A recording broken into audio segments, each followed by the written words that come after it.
It's imperative South Korea and Japan work closer together than ever before to push for diplomacy with Pyongyang. Seemingly oblivious to this fact, Tokyo angers Seoul by revising high school teaching guidelines to state Korea's Dokdo belongs to Japan. Park Ji-won zooms in on the situation. With the new teaching guidelines announced in the Japanese government's official gazette on Friday, Tokyo has created a legal basis to teach false and distorted information to its future generations. Publishers of school textbooks in Japan are now required by law to refer to Dokdo as Japanese territory. The textbooks for elementary schools should include such wrongful territorial claims from 2020, middle school books from 2021, and high school textbooks from 2022. Last year, the Japanese government also revised its legally binding teaching guidelines for elementary and middle school students to include incorrect territorial claims toward Korea's easternmost island, Dokdo.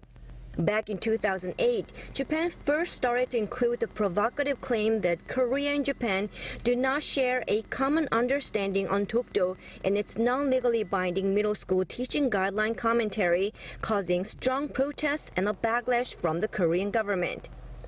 So now it seems that for the last 10 years, despite official protests from Korea, Japan has made its education system, from elementary school to high school, teach students these false territorial claims. The South Korean government has strongly condemned the Japanese government's move, urging it to immediately repeal its legally binding teaching guidelines that make false claims over the Korean territory.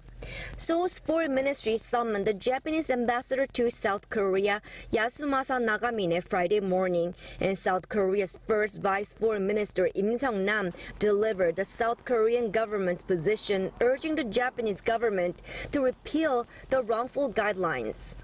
The Foreign Ministry also issued a statement that Dokdo is historically, geographically, and legally Korea's territory, which was first invaded and occupied during Japan's past attempt to colonize Korea, vying to sternly respond to any of such moves.